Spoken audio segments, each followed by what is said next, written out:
Welcome back to the Super Sim series, where I've decided to make just one sim who will gain almost every trait, master every skill, graduate with all of the university degrees, reach the top of every career, and complete every collection. Last episode, our Super Sim Tina earned her very first degree, being a biology degree at Foxbury University. But while she scored a goal in graduating with honors, she fell flat on the field when it came to becoming the perfect college athlete. While Tina completed the curator and the bodybuilder aspirations, she was unfortunately one soccer practice short of reaching the top of the soccer team, and being booted from the team meant that she'd have to throw herself in one more time in an attempt to score a place on the team as a playmaker. Okay, I'll stop with the soccer puns. Last episode, Tina also earned new traits, completed the Frogs collection, and bought a natural history museum. But it was this purchase that left her broke, and Tina now found herself living on an empty lot in Newcrest in the middle of winter. I too was wondering how Tina found herself near homeless on episode 11, but despite the dire situation, Tina kept positive and focused on rebuilding. While it was the middle of winter now, Tina knew that her brat summer would come. During the night, Tina took to her mailbox and applied for every single scholarship that she could, ready to lock them down all over again just as she had before. Then, using the small amount of funds that Tina had left, she purchased a gemology table. She needed to remake quite a bit of jewelry after losing a huge amount of her enchanted jewelry last episode. To be fair, she shouldn't have left it in a public space. Whoops. And as Tina got to work crafting more diamond gemstones to absorb energy from, she also worked out how to make her next stint at university more successful. She was ready to study hard and live the academic life. Truly, she was striving to be an academic. But first, a few days of preparation was in order. As the sun began to rise, Tina used her phone to find a job, and leveraging her biology degree, she entered straight into level 8 of the bodybuilder career, earning a small signing bonus in the process. After placing and eating some forbidden candy to help her energy need, Tina then used the signing bonus funds to make a small pizza making station that she then used to make and eat some focaccia. And while Tina lived her best life demolishing some food, I decided to give her another small leg up in life. You see, while getting her biology degree, Tina had unfortunately peed her pants. And to try to stop this from happening again, Tina purchased the Steel Bladder reward trait, which would make her bladder need decay much slower. Then while holding in a pee, Tina traveled to a hot new location, being the world of Ciudad Enamorada. And after quickly going to the bathroom, Tina was in hot pursuit of a new collection, axolotls. She started the morning with a few hours of fishing before locating an axolotl habitat, and in it she found a green axolotl. After returning home, I used Tina's max charisma skill to try and negotiate a bonus in her career, and despite not even having gone to work once, Tina received a bonus of just over 1,000 simoleons. It was a bonus that she desperately needed. Tina then used these funds to craft more jewelry throughout the rest of the day, creating another diamond gemstone to absorb energy from, as well as an amethyst lunar goddess necklace and some hematite earrings to replace some of the jewelry that she'd previously lost. She only stopped crafting to get a pizza cooking, and it was as she finished her crystal crafting and began chowing down on a pizza that Father Winter arrived. By now, Tina knew the drill. Ask nicely for presents first, and if it goes south, then fight Father Winter for something decent. Thankfully for Father Winter, he gifted Tina a 4,000 simoleon oven, and so he was not fought that night. Then after taking some time to dig up various collectibles and having a skate around on the nearby ice rink, the next morning Tina played her guitar and turned her attention towards an instantly completable aspiration. You heard that right. Instantly completable. Like instant noodles, but much less edible. The aspiration in question, Renaissance Sim. And this aspiration would also complement Tina's academic focus. Tina had previously completed the first stage of this aspiration, and all that was needed for the rest of it was to achieve level 8 in 6 different skills and level 3 in 3 different careers. And Tina had already done all of this and more. In fact, at this stage, Tina had maxed a total of 13 skills, and she had a further 13 skills that were between level 5 and level 9. Then when it came to careers, Tina had reached at least level 3 within the video game streamer and influencer careers as a teenager,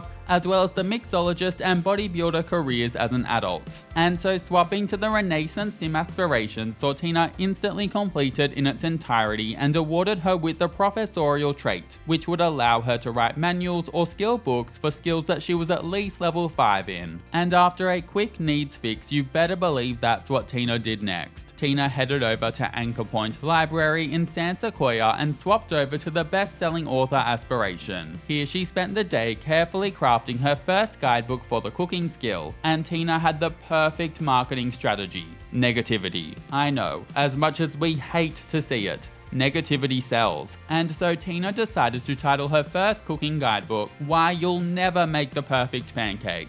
Sure, she could have chosen something a lot less alarming, but she felt like telling the world that they'd never be able to make a good pancake. Or at least, that was the plan, but a bug seemed to be preventing Tina from actually completing the book. After saving, exiting out, and then restarting the game, I tried again. This time Tina spent the afternoon and night completely writing this book, and thankfully this saw it actually complete, and it even saw Tina max the writing skill in the process. In the early morning, Tina fixed up her needs before visiting the new gym in Ciudad Enamorada. Here she mentored various sims in the fitness skill to complete her daily work task before then heading off to her first day of work in the bodybuilder career, where she was promoted to a celebrity bodybuilder. After playing her guitar for a little while, I had Tina copy and then publish her cooking guidebook so that she could start to see some daily royalties roll in. And she then took a quick trip to the gym, both to work out for a little while and to have a shower, because smelling bad is not on Tina's life bingo card. After returning home, Tina purchased and drank an inspired potion to put her in an inspired mood before she began writing her second skill book,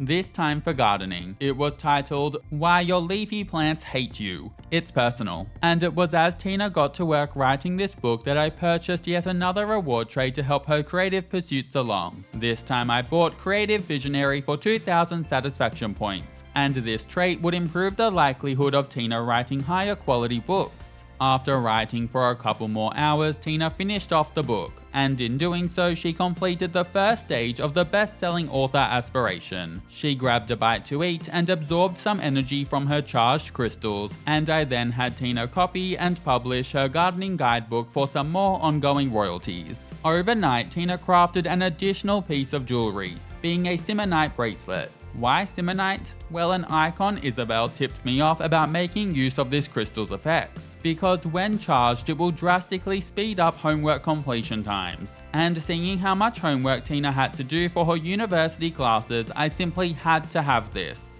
Admittedly though, there was a question mark as to whether this jewelry worked on university coursework, and so some testing was in order. Tina then spent a few hours in the early morning skating, where she showed a noticeable improvement in her skills. Well, at least that was what I thought, until Priscilla showed up and started performing Olympic level skills. At 9 AM, Tina headed off to work. Here she was boosted by multiple performance-enhancing traits, an energetic lifestyle, and a pop-up thanks to her responsible trait. But sadly, she fell just short of getting the promotion she was after in a single day of work. Also, as a side note, she got a call from a wealthy weirdo who wanted to catch up. It was Joffrey Landgrab, and Tina was quick to reject him. I mean, after all the beef she had with his son in high school, she was a little shocked, but she made a note that Joffrey's relationship with Nancy wasn't going all too well. Following work, Tina traveled to Henford-on-Bagley, where the Finchwick Fair was taking place, inviting Mars along with her. Here, Tina was very sneaky. She purchased some milk from the nearby stall before then submitting it for judging as if it was her own. She also took some time to chat to Mars, and with their friendship rekindling, he let slip that it was his birthday tomorrow, and Tina felt that something needed to be done to celebrate Mars becoming an elder. Unfortunately, when the fair ended, Tina didn't seem to get a ribbon or anything at all really, and so she returned home empty-handed and took some time to fix her needs. With the snowy winter finally giving way to some spring weather, Tina spent a few more hours that night fishing and playing on her guitar, and come morning it was time for a rather special birthday party. I switched households to play as Mars so that he could have a proper birthday celebration. And yes, I needed to buy a new fridge for the house first after Tina destroyed the old one. The guests arrived and started hanging out all over Mars's house,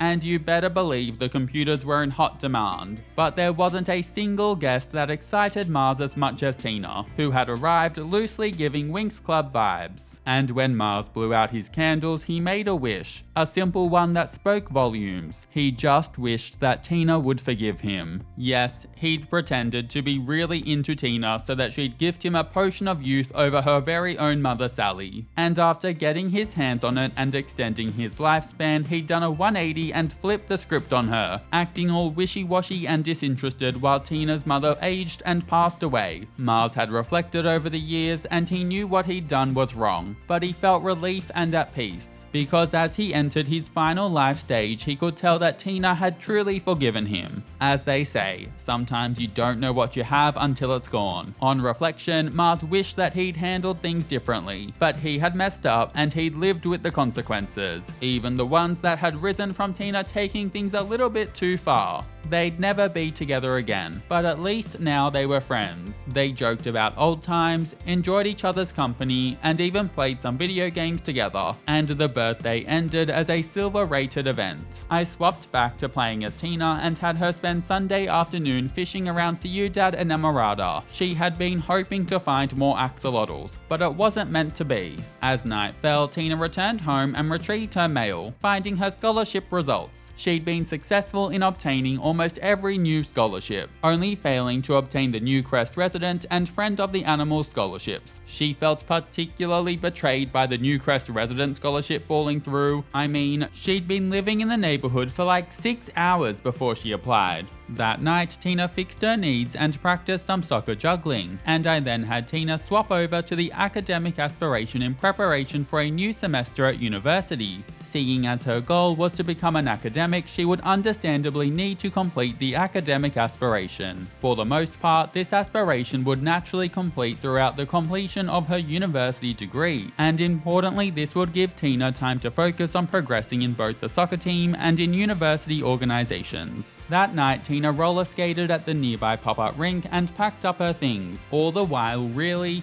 wanting to open up her umbrella. Like really. Come 9 AM the following morning, she headed off to work in the bodybuilder career. During work, some book royalties came in, and following the workday, Tina was promoted to the top of the career as Mrs. Solar System. Incredibly, thanks to her biology degree and various helpful traits, Tina was being paid over 1,000 simoleons an hour in this job, but unfortunately it was a job that she'd have to leave behind. For having rebuilt up to around 15,000 simoleons, it was now time for Tina to take on her next university degree. After a short trip to the gym to shower, Tina made her way back home and enrolled into her second degree at Foxbury. This time Tina opted for a psychology degree, and importantly because she already had a degree under her belt, each degree now only required her to complete 8 classes as opposed to the usual 12. Tina also decided to upgrade her uni housing to an actual house, hoping to make her uni life a little bit more comfortable, and thankfully all of her scholarships still more than covered the cost of her housing and classes. Because of Tina's athletic scholarship, she automatically quit the bodybuilder career immediately upon starting university, and instead she entered into the soccer team player career. Interestingly, while I thought Tina would have to start out in the career from the very beginning all over again, she awesomely got to start out at level 3 in the career as a starter. This meant that she needed just one promotion to reach the top, though she would first need to win a soccer game in order to secure that promotion. In more good news, enrolling into university completed the first stage of the academic aspiration. Tina was excited for a fresh start to university, but she already had a small problem. Both herself and her roommate Marisol had laid claim to the biggest bedroom. Also, Marisol wasn't backing down, and so things were going to get interesting. Tina set up her things while Marisol was sleeping, and yes, she did place her mother's urn atop the mini fridge. Let's be honest, Sally would probably appreciate the chaos of it all. After getting her crystal grid in place, Tina then turned her attention towards her degree, and the first couple of days at university were a study-intensive blur. Tina kept her needs high while powering through her university homework, often completing it at Laurel Library where the study spot lot trait was active, and also while wearing her charged Simonite bracelet. Now I did do some testing as she completed her homework, and sadly it looked like the Simonite jewelry's homework boost didn't apply to university coursework.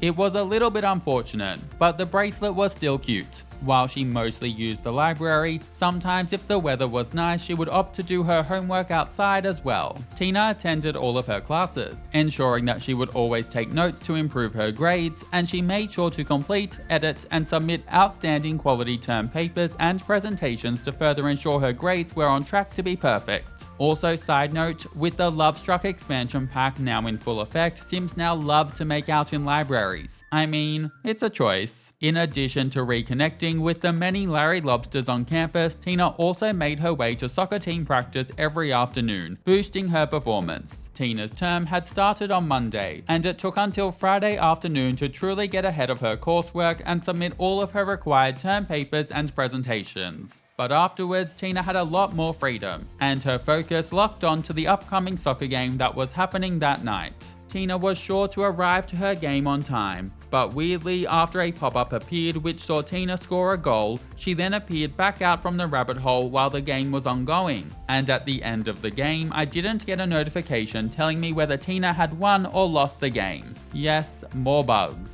But we press on. Tina returned back to her housing and grabbed a bite to eat. And when she went to hang out in her room, she saw that Marisol was still trying to claim it as her own. Tina woke Marisol up and argued with her, before then moving the mini fridge right in front of Marisol's side of the bed. Tina even made a statement by sitting on Marisol's side of the bed while she argued before then going to sleep in it. Was Tina acting like a literal toddler to get her way? Absolutely. But it had worked. The room was now hers. Sadly, I thought that Marisol would claim another bed in the house, but I later noticed that because they were all taken, she literally moved out. But with the largest bedroom now hers, Tina could then turn her attention to the Foxbury Spirit Squad, where despite having lost some progress, she was still recognized as being a seasoned organization member. To boost her performance, Tina focused on completing organization tasks, and in the early hours of the morning she hung banners up on both the Foxbury Sports Centre as well as the rival Brightchester Sports Arena to help improve her standing.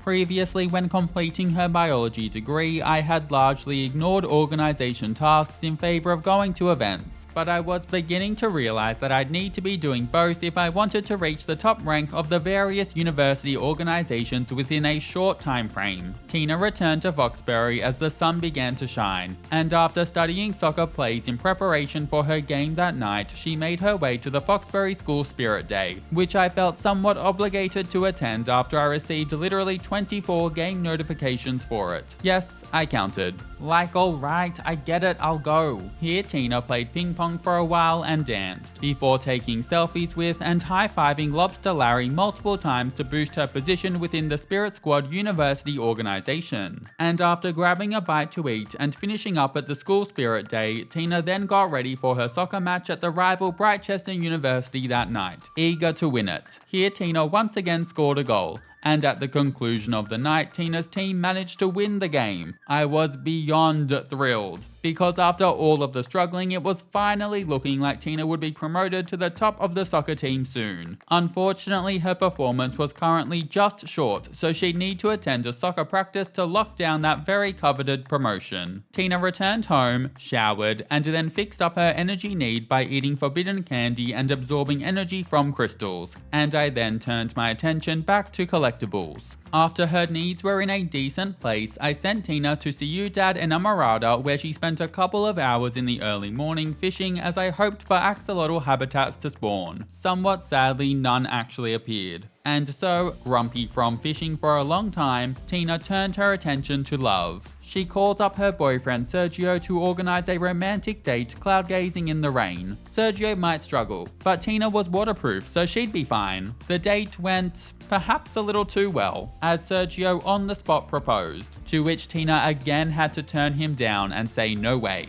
But just because she rejected a proposal, that didn't mean the date had to be bad. The romance flowed between the couple, and after much flirting and many kisses, they enthusiastically cloud gazed at what looked to be very angry rain clouds, before then turning up the heat. That's right, couple costumes. Sergio was on board and he chose matching robot outfits for the pair to dress in. Look, a little odd, but if that's what you feel like, Sergio, then sure. And of course, after a little more flirting, I had to have the couple seductively dance to each other. I mean, we all know this is what Sergio wanted when he brought out the costumes. The date finished as a silver-rated event, and before leaving, Tina took a moment to collect an axolotl from a habitat that had spawned. Tina stopped off at Brightchester on her way home, where she pranked the rival school statue and taunted a rival student to help improve her rank in the Foxbury Spirit Squad. And I then took some time to fix Tina's needs before purchasing and drinking a potion of youth to reset her age. At 5 PM, Tina attended a guest lecture on education to help with her current aspiration stage, and with her final exams approaching, she then opted for a relaxing night watching a reality dating show. While her one date with Sergio had springboarded her to level 6 of the romance skill, she wanted to push this even higher. Tina also kept her needs in a good place and studied plays to help along her soccer team performance. And with everything on track, she then decided to write her third book. It was a charisma guidebook titled Why You're Less Charismatic Than Your Mother. And yes, Tina was semi-writing this to honor her iconic and debatably charismatic mum Sally.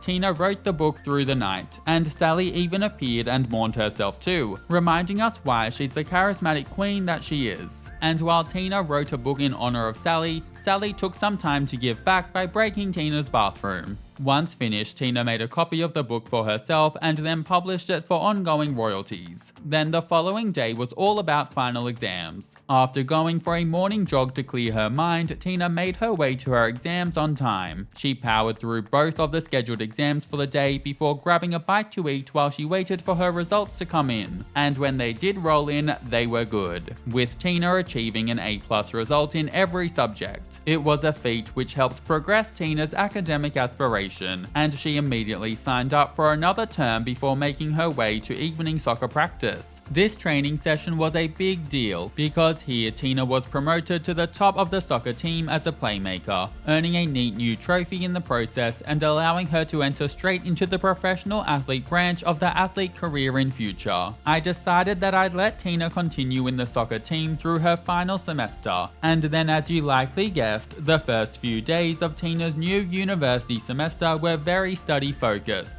Tina kept her needs met, all the while completing homework for all of her classes, which she made sure to attend on time. She was also on top of her assignments, completing and submitting an outstanding term paper and university presentation to ensure that her grades would once again be the best that they could possibly be. And of course, Tina was regularly rotating out her jewelry to remain death-proof and reaping the benefits of her book royalties. While Tina did take time to go to her soccer team practice most nights, she occasionally took a detour first, opting to attend a guest lecture. This can only be done between 5 and 7 PM, and during the early days of her new semester, Tina attended 2 more guest lectures in order to complete the second stage of the academic aspiration. When Tina got a spare moment, she also undertook various tasks to increase her Foxbury Spirit Squad standing, and she further went to and participated in Foxbury Spirit Squad events to help progress within the university organization, even if some of the events were a little quiet at times. Whenever there was downtime, Tina made some progress on the third stage of the academic aspiration by tutoring other students. She decided to tutor university students in charisma.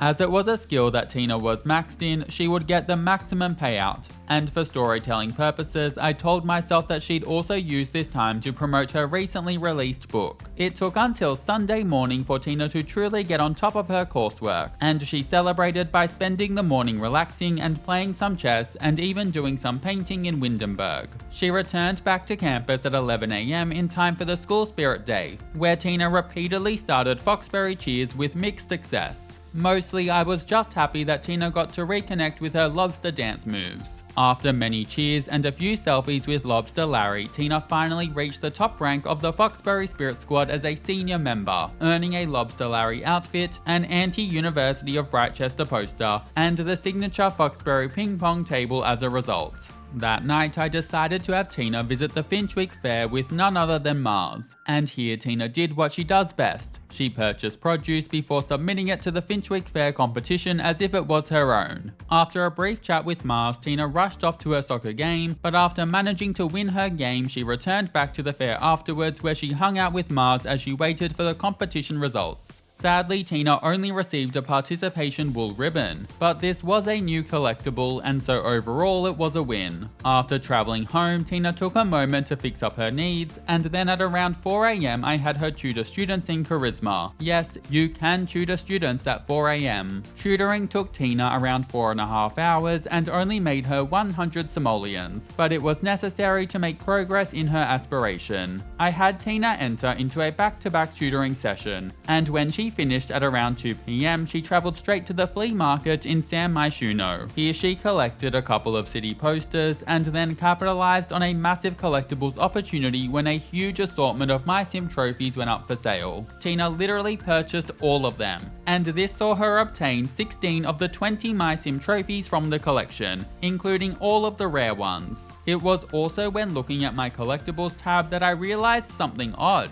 My Frogs and Moonwood Relics collections, which I had previously completed, were no longer marked as completed. I found that any collectible that I no longer had currently present in my inventory, for example those where I had dropped my one and only copy off at Tina's museum, was displayed as not having been found. I did a bit of investigating and there seems to be a bit of a bug whereby your household collections reset every time your sim moves into university accommodation. If their collectibles are already in their inventory, they'll be marked as being found. However, if you found a collectible and then used or sold it, then when your household collections reset, it'll be marked as not having been found. This was a little bit annoying, and overall it meant that I'd have to be a bit more careful with keeping track of found collections. Anyway, back on track. Tina returned home and, as you likely guessed, signed up to tutor students in Charisma once again. Finishing meant that Tina only needed to tutor students one more time for her aspiration, and she then turned her attention towards her upcoming final exams, fixing up her needs overnight before attending her exams the following day. It was after her final exams had finished that Tina received a devastating call. Mars had very sadly passed away. Despite autonomously juggling her soccer ball when I tried to get footage of her looking sad, trust me when I tell you that Tina was devastated. That afternoon she briefly visited Mars's house to reflect, before returning to campus right before her course grades came in. As per usual, Tina achieved an A+ grade in all 4 of her subjects, and her graduation ceremony for her psychology degree was set to take place the next day. But first, I wanted to squeeze in one more tutoring session, and doing this completed the 3rd stage of the academic aspiration. Overnight, Tina packed up her things, and after a few hours of gaming while the sun rose, it was graduation time. Cue the celebrations, with Tina once again donning her graduation robes as she obtained a psychology degree with honours. Also, Tina was not amused when the Brightchester mascot showed up at her graduation. Like, if it had been Lobster Larry, there would have been some excitement, but Darby the Dragon was getting no love, just neutral and somewhat sassy stares. Already packed, Tina raided the fridge before moving out, opting to temporarily move into a small starter home in Oasis Springs, and Tina's time there would be short. I mean, the furniture was way too drab for Tina's fabulous self. She immediately used her phone to find a job, and using her psychology degree, she entered into the professor branch of the education career, earning herself around a 2,000 simoleon signing bonus. But Tina was about to be a rather controversial professor, because she quit just minutes after joining the career, and this was because Tina only joined for the purpose of progressing her academic aspiration by getting a job using her degree. Then the following morning, Tina instantly enrolled back into university, deciding to forego scholarships this time, seeing as she had a decent amount of money. For her 3rd stint at university, Tina took on a distinguished economics degree at Foxbury, and she'd only need to complete 8 classes thanks to her previously obtained degrees. She signed up for the first 4 and then moved right back into the university housing she'd just been in, ready to smash through another degree. But there was a problem. Daryl Burrows had taken Tina's bed. He moved fast. I mean, Tina had only been gone a few hours. Now, Daryl's choice of eyewear suggested he was both about to go skiing and that he meant business. But Tina meant business too. She was studying economics after all. Daryl didn't want to give up the room, and so Tina went on the offensive.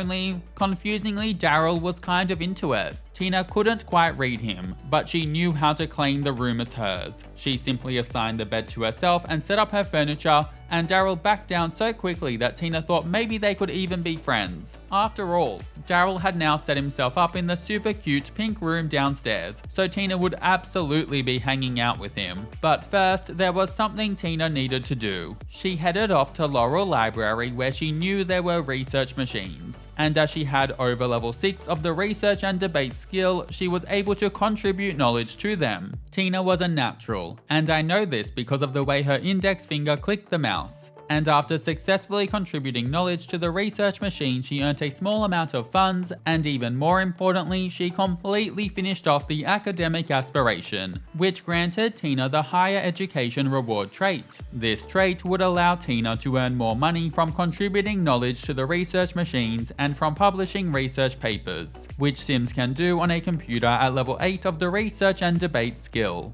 Having multiple degrees under her belt and having completed both the Renaissance Sim and academic aspirations, I felt like I could now truly call Tina an academic. But there was one more thing to do. After returning home and showering, I had Tina write and publish a research paper on handiness and then a second one on gardening. This was done to boost her research and debate skill. You see, she'd been sitting on level 9, and putting together and publishing these papers not only made Tina over 1,000 simoleons, but it also saw her max the research and debate skill. As you might have guessed, it was then time for Tina to focus entirely on her university studies. That's right, the mini montage you've come to know and possibly maybe love is back. Tina kept her needs in a good place as she powered through her homework and attended her classes on time. She also made sure to complete an outstanding term paper and presentation, which were both required for achieving top grades. Notably though, one afternoon while studying at Laurel Library, she ran into some members of the Brainiacs organization while they were gathering. As an academic queen who was highly focused on her studies, Tina was interested.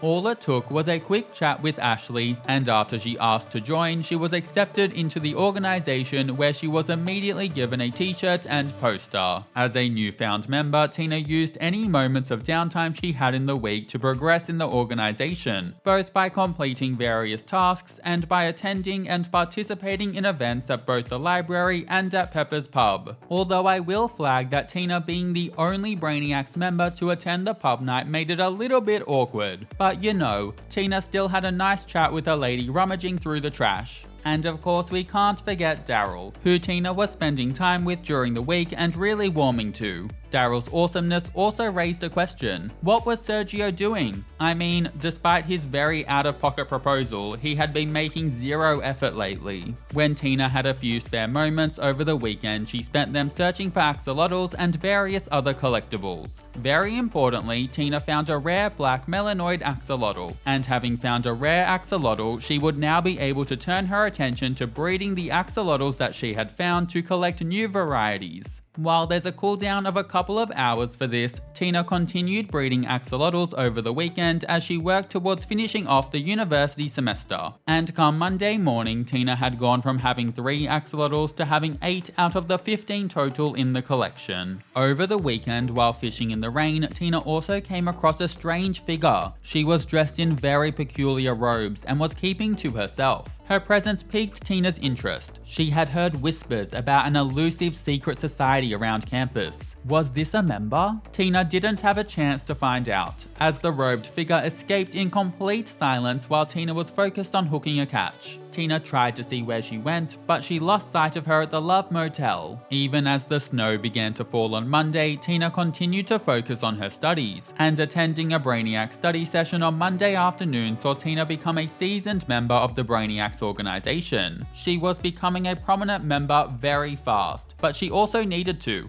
as she planned to reach the top of the Brainiacs organization before completing her economics degree. Come Tuesday, Tina was on top of her university coursework, but But with her primary goal being progression in the Brainiac's organization, she continued to spend her time studying and attending classes, before going to another Brainiac study session at Laurel Library that night. Here she made a huge amount of progress within the organization by repeatedly discussing project ideas and upcoming tests with other members. With final exams fast approaching, Tina returned home and used the night to fix up her needs, and on Wednesday morning she arrived to her final exams early, opting to practice juggling as she waited for them to begin. After sitting both of her exams, Tina had a small wait before her results came in at 6 p.m. that night, and so she spent a couple of hours fishing on campus. Because Tina hates fishing, and also because it's such a huge collection, I wanted to have Tina fish as much as possible during her downtime in the hopes that this would slowly chip away at the collection. When Tina's grades were handed to her, she'd once again achieved A+ marks across the board, and she instantly signed up for one final semester studying economics, opting for 4 subjects as usual. After fixing her needs, Tina got to work doing her homework. And because completing her homework was a task set for her by the Brainiac's organization, finishing it saw her standing improve, and this turned Tina from a seasoned member to a senior member of the organization. Reaching the top awarded Tina with the Mental Magister reward trait, which would see her train up all mental skills at a faster rate. Not bad at all. Father Winter also showed up while Tina was knocking out her homework, and Tina wasn't going to pass up her Winterfest present, which this year was a microscope the size of a planet. Following this, Tina headed off to Laurel Library and zoned in on the grindfest that an early university semester requires. Yes, throughout Wednesday night, Thursday, and Friday, Tina powered through her homework and attended her university classes. Tina also kept her needs under control, and of course she completed the required term paper and presentation to ensure top university marks. Also, this time she crafted her presentation in the snow, because she could. Despite suffering a brief malfunction at one stage, Tina mostly was back in the swing of being a successful student, and she even took a moment to save some very distressed servos. I know, she's a hero. Because she was no longer in the soccer team or highly focused on progressing in a university organization, Tina actually managed to get on top of her coursework by Saturday morning, and needing something productive to do, Tina swapped back over to the best-selling author Aspirations and began writing her next sensationalist guidebook on gemology. It was titled Why Your Diamonds Are Lying to You. After finishing it, she made a copy of the book before then publishing it for ongoing royalties, and throughout the day she made time to hang out with Daryl too. On Saturday night, Tina went clubbing in Windenburg with her boyfriend Sergio. Here Tina could finally break out her disco ball outfit, and the couple danced the night away and kissed on the dance floor. I mean, they even developed a new, highly interpretive kissing technique. Love that for them. But while the couple were showing off some very interesting and somewhat saucy moves, Tina got a call from Daryl, who had supposedly locked himself out. Tina could read between the lines. Daryl knew that she was out with her boyfriend, and he couldn't handle it because he was in love with her. Now you might think that Tina's jumping to conclusions and that Daryl really did just lose his keys. But if you told Tina that, she'd simply stare at you with a look that said, "You're in love with me too, aren't you?" Yes, sometimes Tina's main character energy can be a lot. Also, side note, Sally was enjoying a night out clubbing that night too. Tina returned home after a rampaging Rory Oklo crashed the dance floor and scared everyone, occasionally making them pass out. I mean, as much as Tina loved chaos, the music stopped and it kind of killed the mood. And upon returning home, you better believe that Daryl was thrilled to see Tina. She fixed up her needs and played video games overnight, and then the following day Tina searched for collectibles in Ciudad Enamorada. Awesomely, by now, Tina had found 10 axolotls from the collection, mostly from breeding. She also visited the flea market that day, where she purchased a couple of fossils that were on sale and collected more city posters before then returning to campus late in the afternoon and fishing for a couple of hours. Overnight, Tina fixed up her needs and chatted with Daryl about heartbreak, and then on Monday her focus switched back to her studies, with Tina attending classes and powering through her homework. Tina Tina continued to focus on the academic side of university on Tuesday, using her downtime outside of classes to fish using bait at the spot behind the Desert Bloom Park in Oasis Springs, where she caught a new type of fish, being a catfish. Then, with final exams approaching, Tina huddled up in her university housing and ensured her needs were met. The following day, she arrived to her exams early and well prepared, and after sitting both of them, the results came in shortly after, with Tina again achieving A+ grades across the board. Wanting to celebrate ahead of her graduation the next morning, Tina spent a night out at the Peppers pub with Daryl. They chatted and joked throughout the afternoon and night, and when he left, Tina then got to know a random man named Cole who had piercing green eyes, but who also seemed to be a little bit angsty at times. Like Cole, less grumpy face and more gossiping please. Also in this moment, Tina felt like she was always getting to know guys, but she really needed a girl bestie. Then on Tina's way home, something strange happened. She took a quick detour to dig up a crystal rock, and it was then that she saw them. Hidden around the corner was a strangely cloaked group of people hanging out in a mushroom circle. Tina sussed out the situation and pretended that she was just casually exercising at midnight. But the more she watched, the more she became certain. The weird and awesomely extra greetings, the way they seemed to offer up things on the central rock altar, and of course, the robes. This was it. The secret society rumored to exist in Brightchester. It existed, and Tina wanted in. She just had to figure out how to join. Tina rushed home before she could draw too much attention to herself, and the following morning it was graduation time. Here Tina celebrated the completion of her third university degree, an economics degree that was achieved with honours. And it turned out that Cole, who she had just met, was graduating too. And yes, he still looked grumpy even at his graduation. After graduating, Tina returned home and packed up her things, and after a final moment catching up with Daryl, she then moved out of her university accommodation and into a small house in Willow Creek. She was incredibly proud of herself, having achieved 2 new degrees and having 3 in total, and additionally completing both the Renaissance Sim and academic aspirations. Tina felt that she could truly consider herself to be an academic. Not to mention, she'd also maxed the research and debate skill, reached the top of the Brainiac's organization, and gained 5 new traits. Tina felt like she was a genius, and she knew exactly where to channel her newfound academic prowess. That secret society. She wanted to know everything about it. She wanted to be accepted in, and she was going to find a way to make it happen. Thanks so much for watching. If you enjoyed, then consider subscribing to stay up to date with the series. And I hope you have an amazing day. See you later.